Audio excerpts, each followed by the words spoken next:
I'm going to do an overview of the French model 1892 revolver. The French were the first to develop smokeless powder, and I believe this was the first smokeless powder revolver they made, or at least the one that was produced. There may have been another one, I can't remember. But this revolver was produced from 1892 until 1924 and served the French military throughout World War II, and was used in the colonies and a lot of other places well into the 60s. It's a 6-shot revolver in an 8mm Lebel. Even though Lebel had nothing to do with the development of this pistol, it's called the 8mm Lebel. It says right here on the box by the ocean. It's a single double action. It's a double action revolver, or you can fire it single action.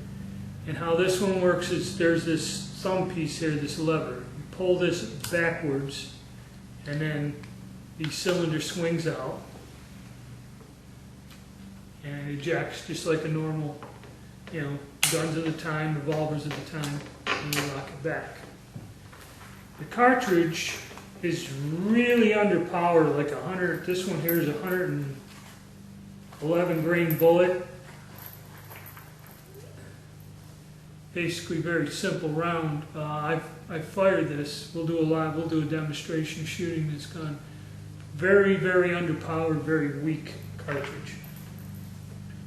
A couple of the interesting features on it are this one here has some issues. It's missing a lanyard loop down here. And it's a well-made gun, but there were problems with the rifling.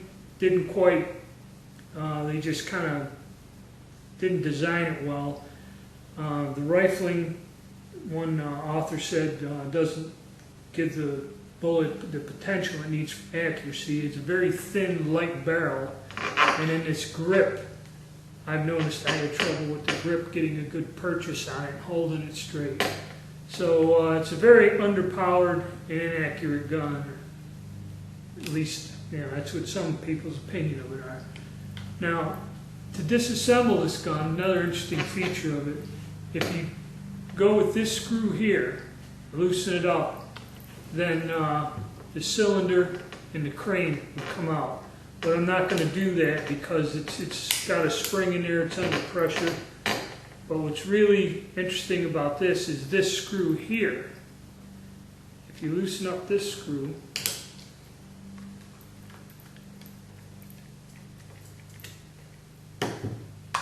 and go to the other side of the gun, the whole side of the frame swings out.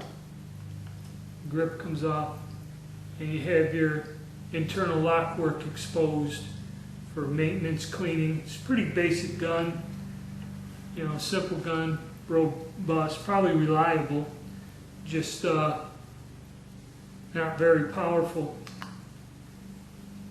And I do have trouble shooting this with the grips. I don't like the grips, the grip angle on this at all. And you just close that back down.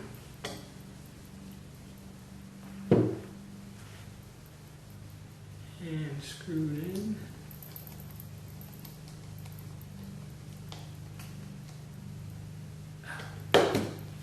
And there we go.